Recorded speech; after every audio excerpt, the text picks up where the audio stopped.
بالله من الشيطان الرجيم. بسم الله الرحمن الرحيم.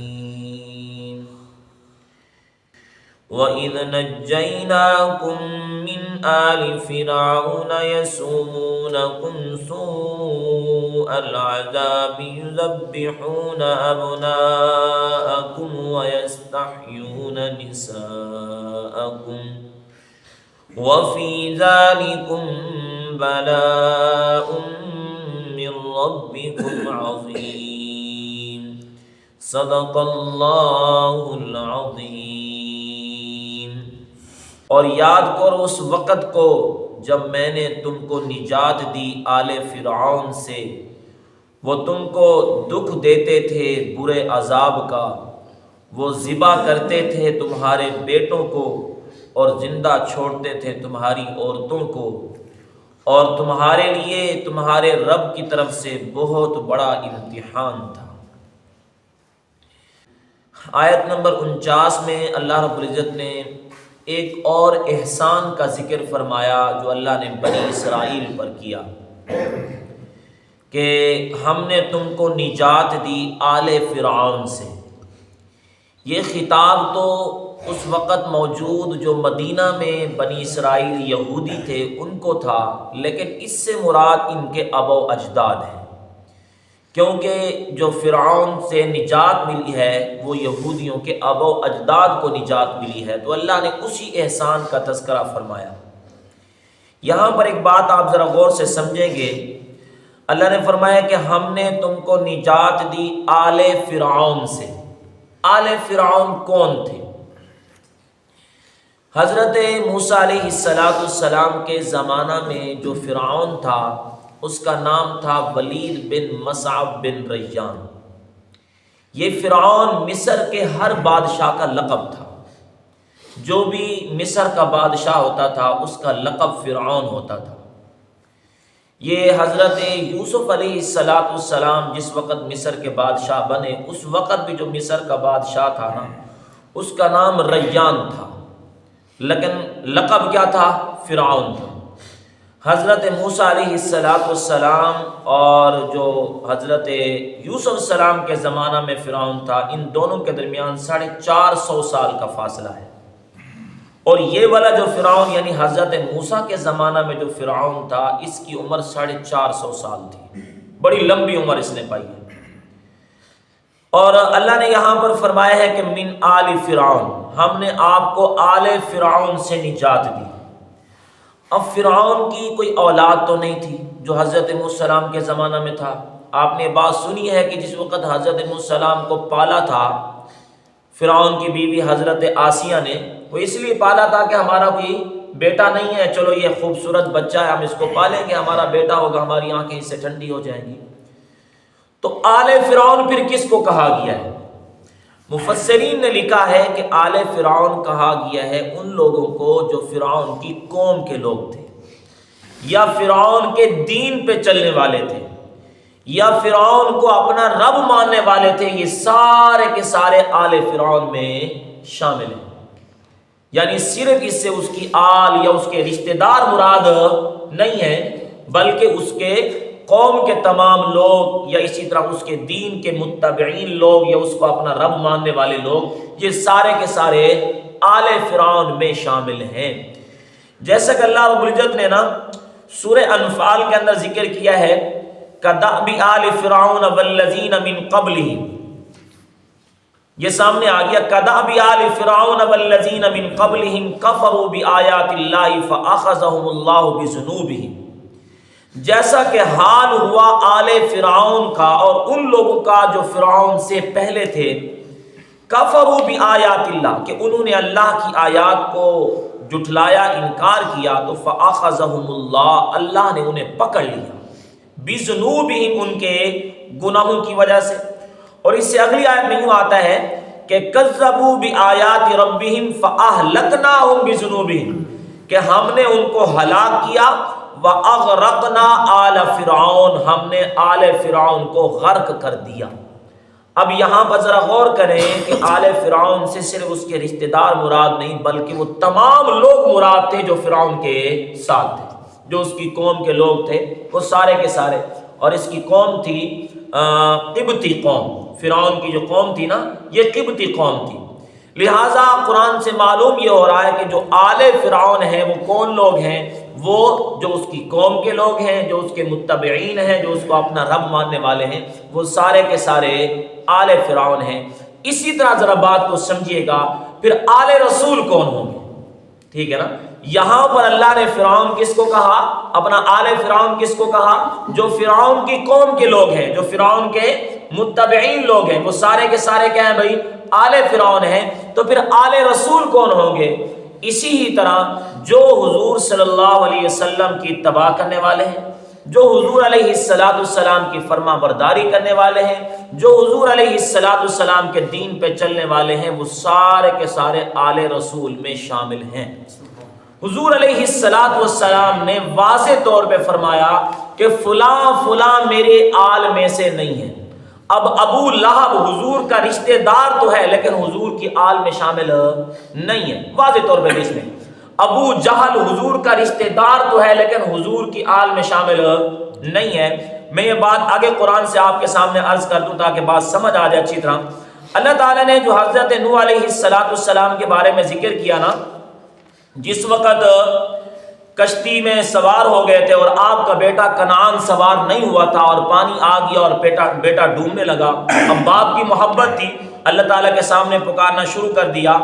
تو اللہ تعالیٰ سے کہنے لگے یا باری تعالیٰ، آپ نے تو مجھ سے وعدہ کیا تھا کہ میں تیرے اہل کو بچاؤں گا، اس عذاب سے تیرے اہل کو بچاؤں گا.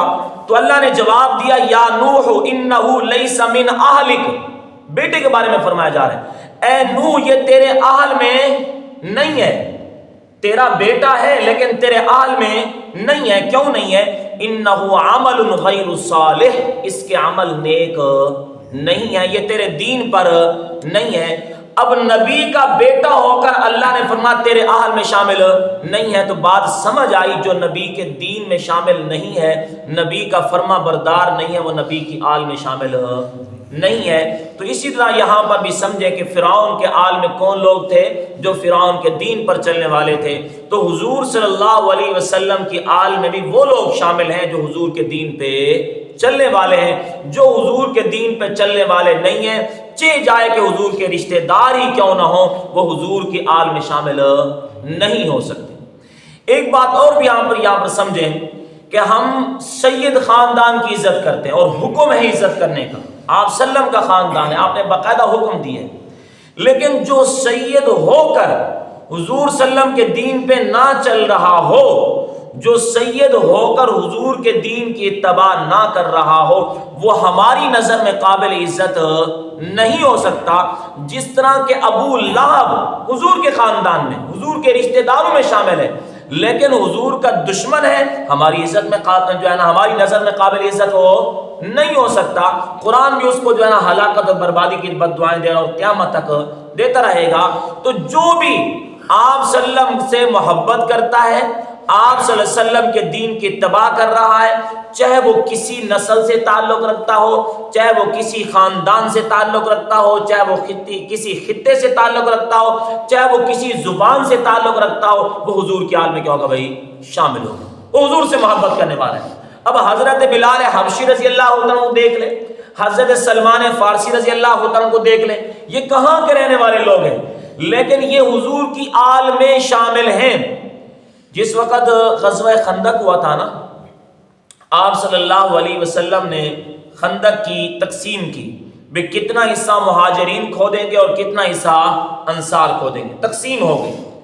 آپ صلی اللہ علیہ وسلم نے اپنے لیے بھی جو ہے نا تقسیم کا حصہ چھوڑا کہ یہ حصہ ہم کھو دیں گے. اب اس خندق کی کھدائی کا مشورہ دینے والے کون تھے؟ حضرت سلمان فارسی رضی اللہ عنہ. یا رسول اللہ، ہمارے علاقے میں جب اس طرح معاملہ ہوتے ہیں، لوگ راستے میں خندقیں کھود دیتے ہیں، دشمن آگے نہیں آ سکتا. اس وقت تو تیر تلوار سے جنگیں ہوتی تھی نا، لہذا درمیان میں خندق آ گئی بڑی گہری تو دشمن آگے نہیں آ سکتا تھا. تو اب صحابہ اکرام جو مہاجر انصار تھے نا، انہوں نے کہا کہ سلمان فارسی کو نا خندق کھودنے کا انداز صحیح آتا ہوگا. تو مہاجرین صحابہ نے کہا کہ سلمان آپ ہمارے ساتھ شامل ہو جائیں. تجربے کار بندے ہو، اور عمر میں بھی بہت زیادہ تھے ان سے۔ اور اسی طرح انصار کہنے لگے اے سلمان آپ ہمارے ساتھ۔ اب دونوں حضرات کھینچ رہے ہیں، مہاجرین اپنی طرف کھینچ رہے ہیں اور انصار اپنی طرف کھینچ رہے ہیں۔ اللہ کے نبی نے دیکھا بھئی کیا ہو گئی ہے؟ یا رسول اللہ، انصار کہنے لگے جو ہے نا سلمان کو ہمارے ساتھ شامل کر دیں، مہاجر کہنے لگے یا رسول اللہ سلمان فارس کو ہمارے ساتھ شامل کر دیں۔ حضور علیہ السلام نے فرمایا سلمان نہ مہاجرین میں سے ہے، سلمان نہ انصار میں سے ہے، اپنا سلمان میرے اہل بیت میں شامل ہے۔